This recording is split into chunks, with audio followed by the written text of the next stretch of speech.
Alrighty. Howdy, folks. So this week we're covering Lenin and the Vanguard Party. So this week's another framing week. I guess for reference or whatnot, right? The first 2 weeks we were dealing with the first week revolutionary leadership and reform or revolution or whatnot. This was in some sense setting the scene for the German context of what's going on or whatnot, right? Or what is the Second International? What is the Social Democratic Party? All that sort of stuff or whatnot. It's Marxism in the German context or whatnot, right? Like in the international context, yes, but like specifically where the epicenter of like Marxism is taking place or whatnot, or like the head of Marxism or whatnot is taking place in Germany or whatnot, right? So the first 2 weeks we're dealing with the German context or whatnot, the German situation or whatnot, right? This week we'll be dealing with Russia, which is in some sense arguably like the most backward, or in some sense the tail end or whatnot of Marxism or whatnot, right? Which changes in the history as we're going to see or whatnot, right? But we're dealing with the Russian context or whatnot, right? We're going to be dealing with if the first 2 weeks we were dealing with the SPD, Luxembourg, and the German social democracy or whatnot, this week we'll be dealing with Lenin, the Bolsheviks, and the Russian context or whatnot. So with that said, I guess. So this week is a framing week. Lenin and the Vanguard Party is the recommended work to read for this piece because that work is very theoretically dense or whatnot, and theoretically and historically dense or whatnot. It's a very good read or whatnot. I would recommend everyone to read it. However, what I'm going to do in this lecture is instead basically talk about the change of Lenin's thought with time or whatnot, or the change of Lenin's thought and practice with time or whatnot. What's it called? So I'll say this is a much more impromptu lecture, so I might be jumping around here and there or whatnot. But hopefully I'll get something across. What I'm going to mainly focus on or whatnot is the idea of Lenin or whatnot, or the idea of Lenin developing a theory of practice or whatnot. And let me repeat that or whatnot, because usually people counterpose theory and practice as these two separate things or whatnot, right? But no, Marxism is all about the mediation of theory and practice or whatnot. It's all about this dialectic between theory and practice as this relationship that fluctuates in history. Lenin's Lenin's Marxist critique of Marxism, or Lenin's contribution to Marxism is, in a sense or whatnot, providing a theory of practice or whatnot, right? So I'll let that sink in.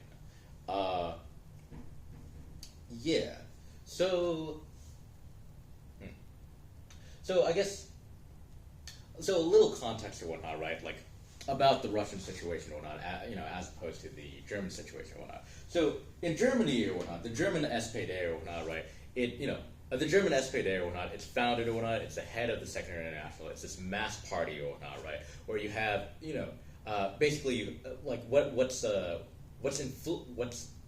the main theory of the German SPD or whatnot is, on the one hand, Marxism, but its political strategy or whatnot is based off this guy named Karl Kautsky. Does everyone remember who Karl Kautsky was? Yeah. You want to say who Karl Kautsky was? No? Okay, fair enough. So Karl Kautsky was basically the leading theoretician of the Second International. August Bebel was its leader or whatnot. So Karl Kautsky's whole strategy for the German SPD, and also recommended this as the strategy for the entire for the entire international or whatnot, is this idea of the party of a whole class or whatnot, or one party, one class or whatnot, where Kautsky's whole conception is the idea that insofar as there's one proletariat or whatnot, there ought to be one party that represents all of the proletariat or whatnot. So in the German context or whatnot, it's you have Germany, which is this mass party or whatnot. It has all of these socialist tendencies within it or whatnot, right? But the leadership is Marxist or whatnot, right? It's a party or whatnot that is, in some sense, it's a direct representation of the workers' movement. What's going on in Russia or whatnot? Because Lenin starts off his political career as an Orthodox Kautskian or whatnot. He does have this conception of one party, one class. But the situation in Russia is very different from that in Germany, because unlike in Germany where you have this one mass party or whatnot, right?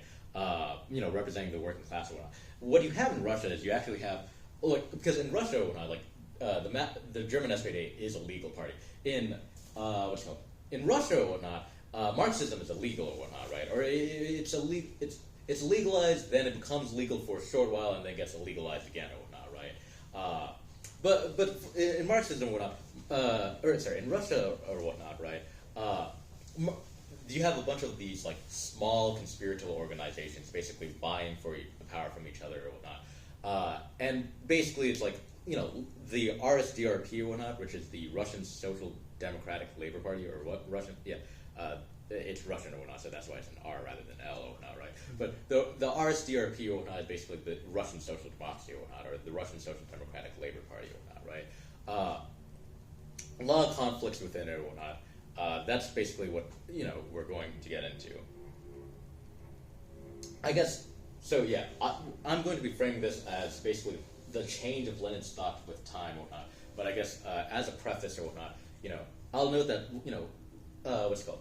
So yeah, so for Marxists or whatnot, right? Marxists understood theory or whatnot, or what theory was for Marxism or whatnot. It wasn't like this idea of like an accumulation of experience or whatnot that you just like write down. It's not like a trial and error kind of thing or whatnot. For Marxists or whatnot, the idea of theory or whatnot is it's a relationship between theory and practice or whatnot in history. So what does that mean or whatnot? It's a lot of theory written by the theory written by Marxists or whatnot is all about what's it called? Wait, sorry, give me 1 second to think of what I'm trying to say. So yeah, so the approach Marxists have in their relation of theory and practice is the question of why they thought they did, what they did, when they did, right? So kind of tongue twister or whatnot, but yeah. So for Marxists or whatnot, the question of theory or whatnot is like, okay, why do you do something or whatnot in a particular moment or whatnot, and and when do you do it or whatnot, right? Lenin's Marxism, or Lenin's, in a sense, Lenin's Marxist critique of Marxism or whatnot, right, is the question of the party or whatnot, right? Or for Lenin or whatnot, the whole purpose of the political party or whatnot is to preserve the consciousness of the workers or whatnot through organization, right? His big contribution to Marxism or whatnot is, in some sense, stressing the importance of the party or whatnot in trying to create a disciplined, organized party. Yeah. Okay. I'm trying to think if I want to say anything else or whatnot. Okay, I guess I'll make this last point and then I'll jump into this or whatnot, right? So, so Marxism, or so like big point I'll make here or whatnot is, so Marxism, what is Marxism? Marxism is, in some sense, the highest expression of the crisis of bourgeois society or whatnot, right? Marx understanding capital and capitalism or whatnot, in some senses, Marx in 1848 when he writes the Communist Manifesto, when he coins the term capitalism, when he provides his own critique of the socialist movement or whatnot in order to in some sense advance the socialist movement or the workers' movement or whatnot. What Marx is doing or whatnot is, in some sense, Marx and Marxism is basically the primary expression of the crisis of bourgeois society. Is the crisis of capitalism or whatnot, right? Is the crisis of this idea of like how do we deal with the social question or whatnot, or this question about society and like what to do with the discontents about society, and this question of freedom or whatnot. Who Lenin is in some sense, Lenin and Leninism or whatnot is the crisis of Marxism, right? So it's the crisis of this crisis or whatnot, right? So because of this, Lenin is the highest expression, or like Lenin is the highest expression of the crisis of Marxism, which means that like today or whatnot, right? The left is broadly divided by pro-Leninist and anti-Leninist tendencies or whatnot, right? Because Lenin represents in some sense like, Lenin is a historical like. I don't want to use the word crisis that much, but like Lenin is the historical crisis of Marxism or whatnot, right? With that said or whatnot, I guess let's follow like Lenin's thought throughout time, because I guess something I should note here is that there are two different undialectical readings of Lenin or whatnot, right? There's I'll call it the social democratic, but this is also composed of like other anti-Leninist tendencies. There's the social democratic or anti-Leninist tendency of reading Lenin as a contradictory thinker, or like as a logically contradictory thinker, and contradictory not in the sense of like dialectical, but like they'll read Lenin and be like, oh, like Lenin changes his thought throughout time or whatnot, and all he's doing or whatnot is just he's contradicting himself just to justify his own political actions or whatnot, right? But the social democratic or like anti-Leninist tendency or whatnot won't think of Lenin as a thinker, but more as like someone who's just trying to provide an apologia for like the action he takes or whatnot as time goes by or whatnot. Where it's like, oh, on the one hand, like in one point of time he says this, but in another point of time he does the exact opposite thing or whatnot. Like, oh, okay, this man like. He has no consistency. He has no principles or whatnot. He's just some dictator or whatnot trying to fight for power. That's the social democrat or anti-Leninist reading of Lenin. Then there's the opposite, the opposite but also parallel tendency or whatnot of the Stalinists or whatnot, who in some sense like deny any sort of contradictions to Lenin or whatnot, where they're like actually like Lenin is fluid in his thought through and through or whatnot. They take like everything that Lenin is saying as a principle or whatnot, right? Basically it's like, the undialectical reading of, that the Stalinists have of Lenin is just in some sense taking Lenin as like one guy, or like as just one, as just one guy who's consistent with his thought throughout time or whatnot, and that any sort of contradictions there are it's just not there or whatnot, right? Mm-hmm. So, it's denying. But the thing is, Lenin must be read dialectically or whatnot, right? And that Lenin, let's be clear, Lenin's thought and practice or whatnot does contradict in history or not. But the reason why it contradicts in history is because capitalism is a contradictory system or not. Capitalism moves in contradictory manners. And therefore, any sort of party or any sort of workers' movement that's trying to grasp or trying to deal with capitalism or not will itself have to be dialectical. Because of this, Lenin takes a very throughout time, Lenin takes on different positions or whatnot, and changes throughout time or whatnot, in both his theory and his practice or whatnot, in order to, in some sense, like, be ahead or like to lead the workers' movement, in some sense to, actually grasp capitalism or get the workers to grasp capitalism or whatnot and take control of it or whatnot, right? To take control of the crisis of Marxism. So, like, to be clear here, the four major works of Lenin or whatnot that we're going to be reading on our syllabus is What Is to Be Done, which is published in 1902, which is basically in some sense, during Russia's own revisionist dispute or whatnot, right? Then we have Imperialism, the Highest Stage of Capitalism, which is published in 1916 or whatnot, but it's basically in some sense talking about the whole crisis of the Second International from 1914 or whatnot, right? From 1914 to 1918 or whatnot, right? Basically, the Second International voting for war credits or whatnot. So, this is the whole question of imperialism. Then we have The State and Revolution or whatnot, which is published in 1917 or whatnot, right? This is basically like what Lenin publishes, I believe, right before the October Revolution or whatnot, right? Or right before the October Revolution, or right before like the Bolsheviks seized political power or whatnot, right? And then we have left-wing communism and infantile disorder, which is basically you have the failure of the German Revolution in 1919, and then this work is published, a year after or whatnot. So, an undialectical reading of Lenin or whatnot, right? Usually looks at these four books or whatnot, and it's like, oh, in What Is to Be Done, you have the authoritarian Lenin. In Imperialism, you have the anti-imperialist Lenin. In The State of Revolution, you have like the anarchist, or you have like more of the anarchist or libertarian Lenin. And in left-wing communism and infantile disorder, you have more like the conservative Lenin or whatnot. It's like, no, like let's get into the history. Like what's going on here or whatnot. So, starting with What Is to Be Done or whatnot, right? So, What Is to Be Done is written and published in 1902 when basically in the RSDRP there's this question regarding. All right, so let me back up here. So here's the context in Russia. So in Russia, for Russian social democracy, basically the workers are a minority or whatnot. They make up 10 to 15% of the population or whatnot, right? Russia is a quasi-feudal regime.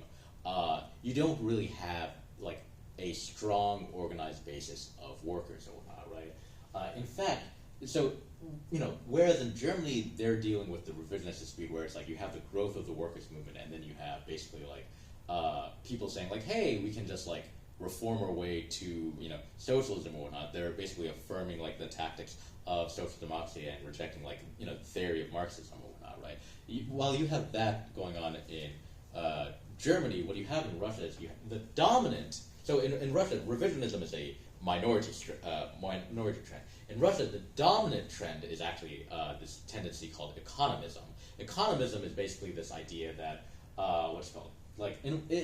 it's very similar to opportunism, where it's you support the trade union struggle or whatnot, you support the workers or whatnot, in what's it called, in basically being this sectional, sectional interest in capitalism and whatnot. But in some sense, like what the problem with economism and whatnot is that it doesn't have the idea of revolution in mind and whatnot. In some sense, like the tendency of economism and whatnot is to have a very like stage-oriented like view of history, where it's just like, oh yeah, like first you have like, or it's like, it's basically like a very like mechanical view of history, where it's like, oh, as economic conditions change and whatnot, so too will like the conditions of the world and whatnot. And insofar as Russia's a quasi-feudal regime or whatnot, economism is basically this trend or whatnot, which is like, oh, like what do the workers have to do? What does the socialist intelligentsia have to do? We have to like support the liberals in overthrowing Tsarism so that they may take power and establish bourgeois society. And like they basically are like much more liberal and they're much more conciliationist or whatnot. This is the dominant tendency in Russia or whatnot, right? Lenin publishes this work, What Is to Be Done, where he where basically, there's a little bit more context before that. So, in the RSDRP or whatnot, there's a newspaper called Iskra or whatnot. Actually, Iskra is what it says. Yeah. So, in the RSDRP or whatnot, there's basically two factions or whatnot, right? Which is you have the Bolshevik majority faction or whatnot, and then you have the Menshevik minority faction or whatnot. The Bolshevik faction, or the ones composing, or the Bolshevik faction, which is led by Lenin or whatnot, basically argue that like what membership into the party should look like is, let me back up a little bit. So Lenin, What Is to Be Done or whatnot, is basically seeing this dominant trend of economism in Russia or whatnot, and then questioning like this idea of like, hey, what do we do about this or whatnot, right? Like, how do we? Are you raising your hand? Or, okay, so like, what do we do about this or whatnot? Like, how do we deal with economism? How do we, in some sense, how do we build a party or whatnot in Russia when like we don't have an organized mass or whatnot? So what is to be done is Lenin basically arguing that like, hey, we need to create like an organized, homogenous, disciplined group or whatnot, right? In order to deal with this question of the party or whatnot, because insofar as economism is this dominant trend in Russia or whatnot, right? We need to create a organization in which like we have the vanguard, or like where we can be the vanguard of the workers and whatnot, in some sense where we can like be the organization of revolutionary historical consciousness for the workers. If we have, in some sense like organize with like every single left tendency here in Russia or whatnot, like what all that's going to happen is we're just going to have like a super heterogeneous group that's just going to fall apart and like lapse into like just liberal formism and whatnot. So Lenin's argument here is like actually we need to create like a disciplined revolutionary organized party or whatnot, right? During this time, if I remember correctly, both the Bolsheviks and the Mensheviks, who are in the same party, they're both part of the RSDRP at this time or whatnot, they both agree with this book, What Is to Be Done or whatnot, right? However, the following year, 1903 or whatnot, the Bolsheviks and the Mensheviks start to split over the question of membership, where for Lenin or whatnot, what it means to be a member in the party or whatnot is to basically like participate in the activity and actively participate in the activity of the party or whatnot and furthering its goals and everything like that. Whereas for the Mensheviks, the idea of membership whatnot is this idea of like, just if I remember correctly, it's like in some sense like it's just supporting or whatnot, like the goal, or like it's just more of like participating in like the party or whatnot and all that sort of stuff. So Martov leads the Mensheviks, Trotsky leads the Bolsheviks or whatnot, right? The dispute between the Bolsheviks and the Mensheviks or whatnot is over this question of membership or whatnot, where the Mensheviks are much more soft on the idea of like the Mensheviks are much more soft on membership or whatnot, where it's like, okay, they have an idea where it's like any sort of left tendency can kind of join, whereas the Bolsheviks have a very hard line, which is like only the ideologically rigid ought to join or whatnot, right? This basically creates a split between the Bolsheviks and the Mensheviks. First, they start off as a factional split or whatnot, right? And this creates there's like in the Second International as a whole or whatnot, like there's a whole lot of controversy over Lenin, in some sense, creating and Lenin causing this factional dispute within the RSDRP, where like like Kotsky and Babel, they try to intervene on the conflict, where they try to like advise Lenin, like, hey, you ought to like reconcile, or like, sorry, they advise the Mensheviks, like, hey, you ought to consolidate with the Leninists or whatnot, and if you can't, like, it's like you probably won't be able to get Lenin, on your side or whatnot, but you can get the Leninists to abandon Lenin or whatnot, and just like create this create this party of one class or whatnot. Lenin has a lot of critiques basically thrown at him at this time for like splitting the part, or creating this factional divide in the party or whatnot. Because I mean, what it eventually does lead to is it does lead to the Mensheviks and the Bolsheviks splitting into two different parties, where you have the Bolshevik party and the Menshevik party or whatnot, right? But like, I guess the three major things that go on at this time is like, Kotsky and Babel tried to get the Mensheviks and Bolsheviks to become one organization again. I believe they fail in doing that or not. Luxemburg has a polemic against Lenin or whatnot, where she basically argues like, hey, insofar as Russia's like this very Russia's like this very infantile country or whatnot in regards to like its workers' movement or whatnot, you need to actually build up the movement, like you need to actually like consolidate with like maybe some of these opportunist tendencies or whatnot, because you need to build a mass movement or whatnot, right? And then you have like surprisingly at this time you also have Trotsky's polemic, and this is when Trotsky in some sense when Trotsky is a Menshevik only in regards to, or like Trotsky is a Menshevik or becomes a Menshevik during the split between the Bolsheviks and the Mensheviks or whatnot, which Trotsky later becomes a Bolshevik, as we all know from history.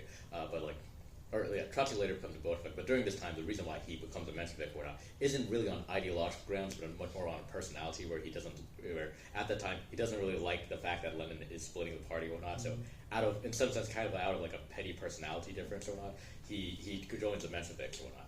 I'll actually point this thing out about Trotsky's Menshevism or whatnot, because like the thing about it is, and maybe I'm straying a little bit further away from this, but like I don't actually think Trotsky was ever ideologically a Menshevik, because consistently throughout his entire time as a Menshevik, he's always to the left of the Menshevik, and he occupies much more of a position closer to the Bolsheviks than the Mensheviks. It's only like later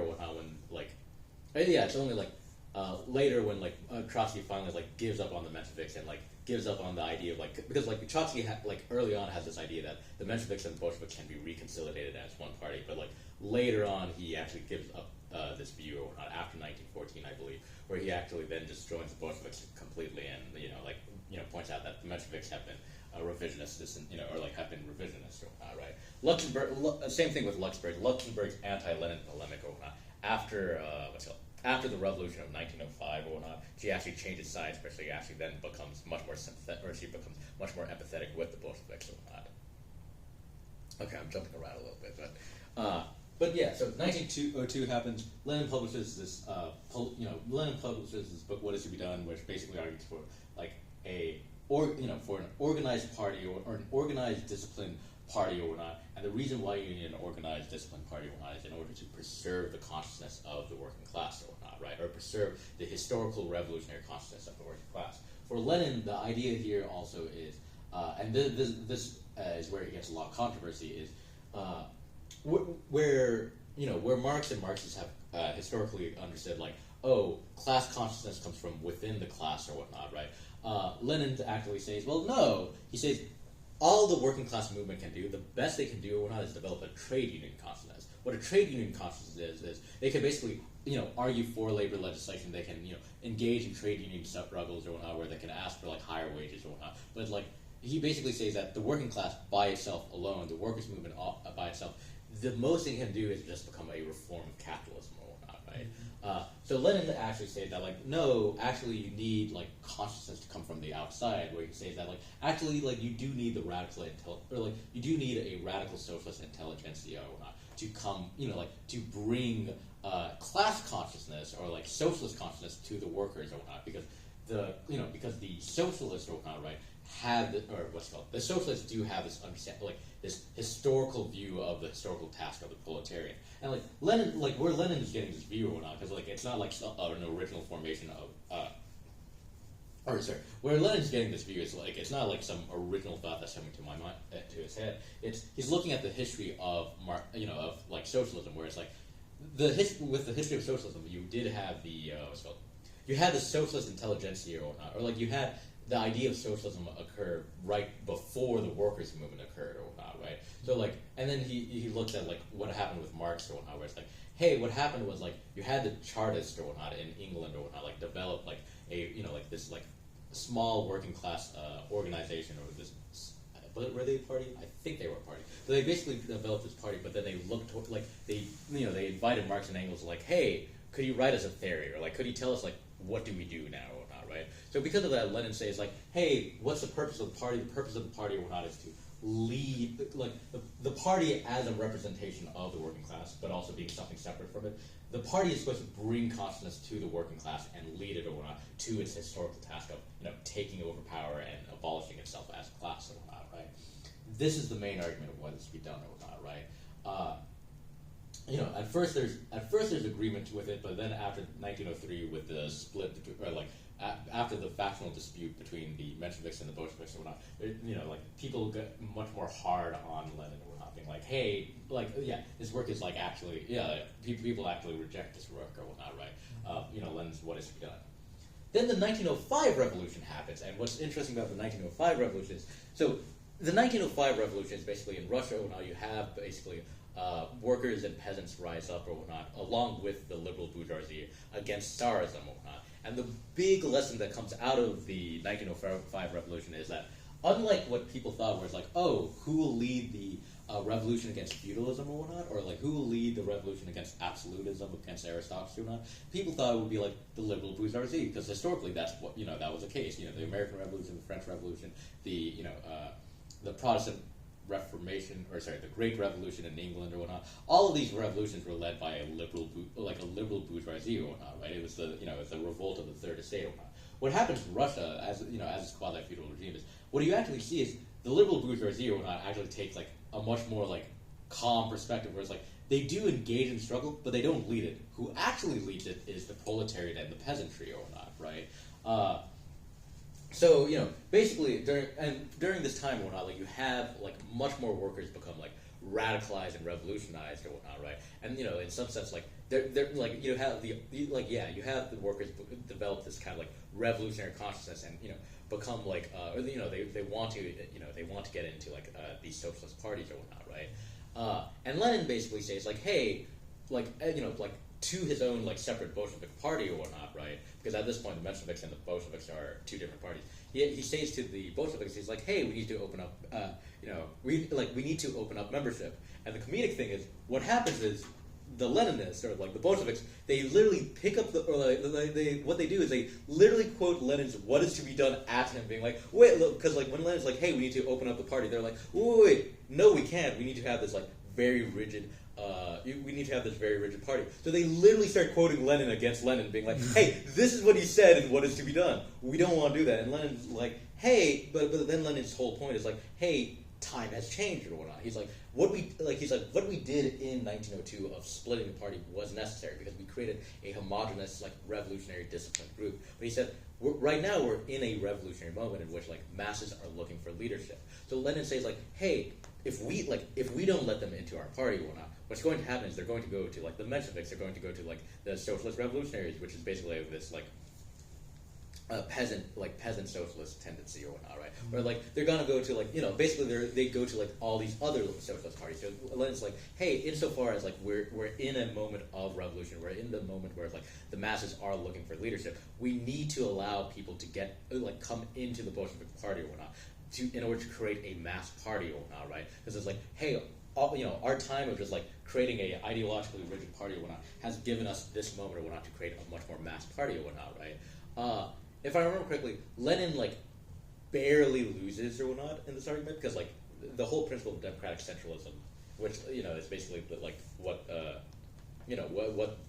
tendency of the Bolsheviks or whatnot is basically like you have democracy where it's like what's it called? Bolsheviks will argue with each other whatnot of what to do or not on policy, on like how to go forward. But like once a democratic majority makes a decision or whatnot, everyone has to fall in line with the authority of that decision or whatnot, right?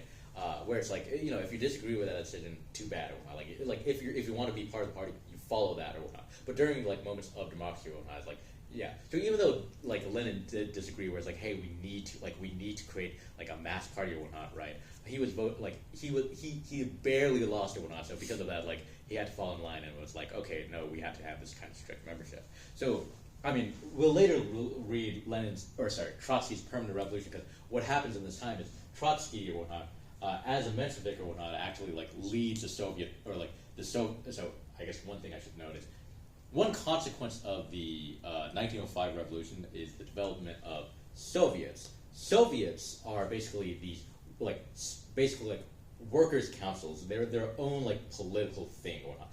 They're not exactly a party, but they're more like these councils in which like the workers come together or whatnot, and they like organize for political goals. So they're not the same as trade unions, or trade unions like they organize like on the basis of labor in order to like argue for in order to defend their labor rights. Well, Soviets are a little different, where they're worker councils that are like they're these like small like democratic organizations or whatnot, where it's like the workers like basically like discussing like politically what to do or whatnot and all that sort of stuff. But they're not quite a party or whatnot because of the Bolsheviks in some sense, like the Bolsheviks are not voting for like this idea of like still having a conciliatory party, or of being this ideologically rigid party or whatnot, right?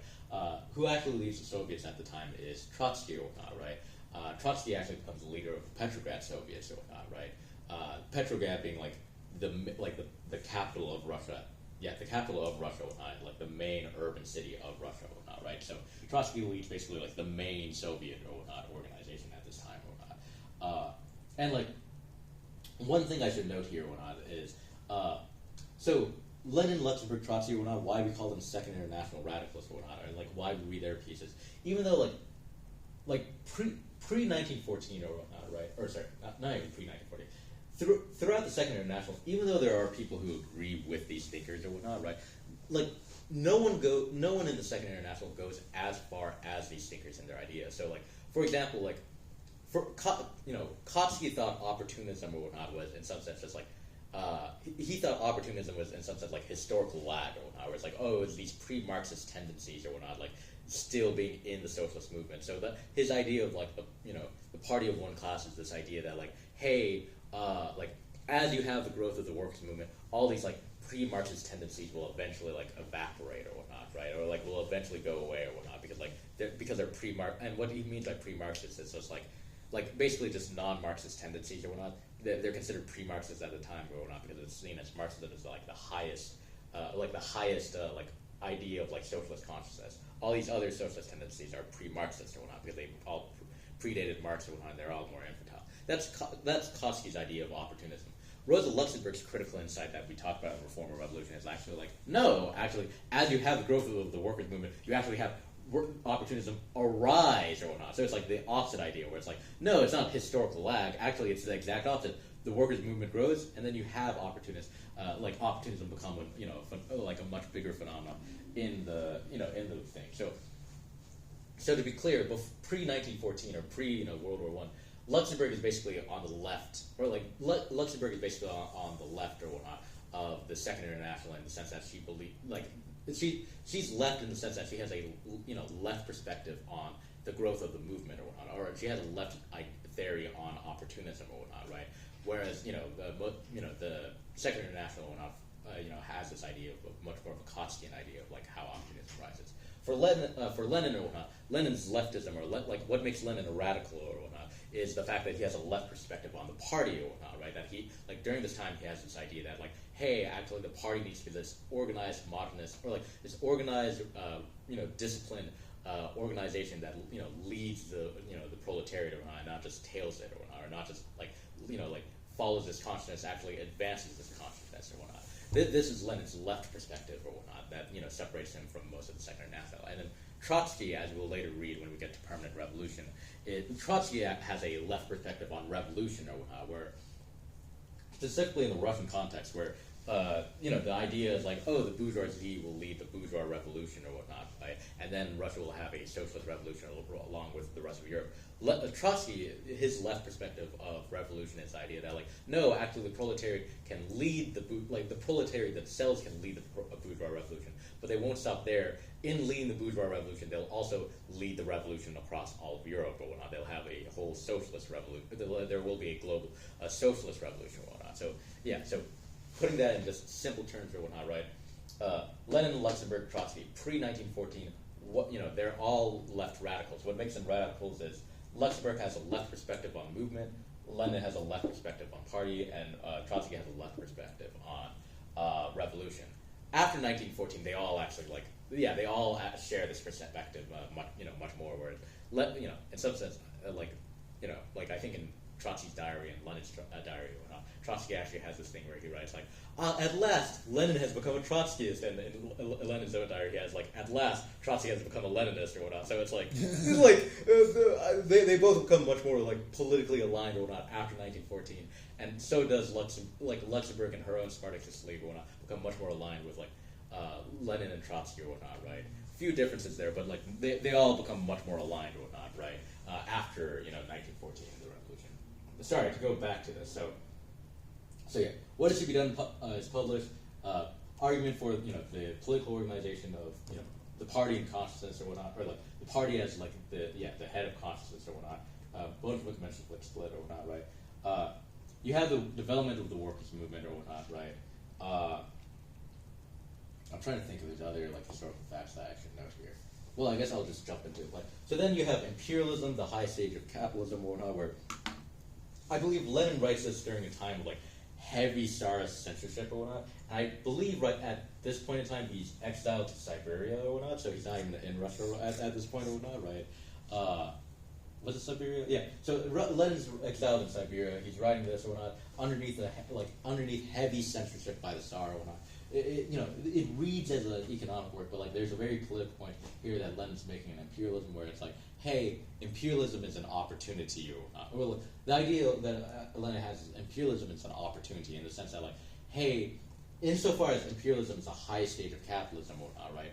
That means that imperialism will he has this idea that imperialism has brought about the world war or whatnot, right? And what can be done now is in some sense it's going back to this idea of socialism or barbarism. It's we have a political opportunity here to make the imperial war, this national war, into a class war or whatnot, right? We can have, insofar as there's this world war going on or whatnot, we have the opportunity or whatnot, in some sense, to, lose the war, but, lose the national war, but win the class war or whatnot, and unite the proletariat. So what he advocates during this time is, hey, for basically, a doctrine of, revolutionary defeatism, where it's this idea, what's it called? Imperialism, it organizes, it does it organizes the workers, but it also leads to their destruction and whatnot. Imperialism brings all of these societal. It's the highest, it's the high stage of capitalism, and it's also the highest opportunity for the proletariat or whatnot to take power or whatnot, and basically abolish, to establish the dictatorship of the proletariat and abolish itself as a class or whatnot, right? So that's basically the theory that's going on there or whatnot in 1916 or whatnot. Yeah. So then we get into 1917. So 1917, very, goddamn, I need my fingerprint on that. So 1917, a very politically tumultuous year, or whatnot, right? Where the year, the two main events I'm going to talk about in 1917 is you basically have the February Revolution, in which basically you have a socialist takeover of the government or whatnot, right? So you have So basically, how that starts off or whatnot, basically, it's Women's Day or whatnot, right? You have, the Women's Day March or whatnot, right? You have Russia in war or whatnot with the Allied powers or whatnot, right? I guess I should note, the 1905 revolution or whatnot in Russia was caused because of Russia losing the Russo-Japanese War. Here or whatnot, it's Russia's low on resources or whatnot during 1917 or whatnot. So you have a bunch of these women's marchers marching on Women's Day or whatnot. And how this becomes a revolution or whatnot is that a bunch of officers are sent out to basically squash them or whatnot. But then all these officers and soldiers or whatnot look at these women marchers and it's oh shit, these are our wives, these are our sisters. So what actually happens or whatnot is the soldiers start joining. They basically join with the woman marchers or whatnot, right? And And yeah, there's like workers the next day, then like the workers start to join in the struggle. They start to like chant "Join us" to like the what's it called, to the to the officers or whatnot. And at first or whatnot, like what it looks like is going on in Russia is like first it looks like, oh, like Russia's just going to have this like overthrow of like Tsarism or whatnot, right? But like it actually becomes a little bit more than that, where it's like actually like what parties take power at like during the February Revolution or whatnot, and I should know that like the February Revolution had a few deaths. It wasn't like a mass bloody war or whatnot. It was like for example, like when marchers came up to the Capitol or whatnot, came to the palace or whatnot, like they actually like put down their guns and just like let the marchers go through because they're like, yeah, we hate the Tsar too, right? Mm-hmm. So at first it's thought that like what's going on is just like it's just an overthrow of Tsarism, but it comes more than that because like who takes power or whatnot, right? Like through the proletariat and peasantry or whatnot, the people who take power or whatnot are actually the socialists or whatnot, right? The socialists take power or whatnot, right? And more specifically, the leadership consists of Mensheviks and socialist revolutionaries. And I think at this time or whatnot, Trotsky basically becomes a Bolshevik or whatnot, right? Or Trotsky becomes a hardcore Bolshevik along with Lenin or whatnot. I think it's actually a year, like, yeah, or it's like, yeah, or actually it's August of this year where like, yeah, Trotsky has a statement like, finally, Lenin has become a Trotskyist, and Lenin has a statement of, yes, Trotsky has finally become a Leninist or whatnot. So this is basically the time period in which both of them like align in thought or whatnot, or align in political theory and thought or whatnot, and through in their practice or whatnot, right? So yeah, February Revolution, you have socialists take power or whatnot, but the problem is when these socialists take power or whatnot, for some reason they're trying to hand the power to the liberal bourgeoisie.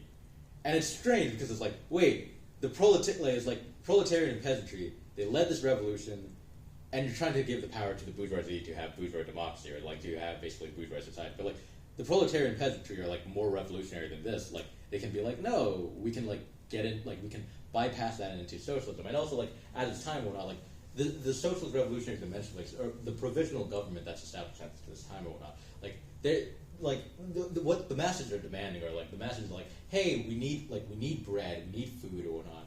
Hey, we want to get our soldiers out of the war or whatnot. And like, hey, we want to like, what's it called?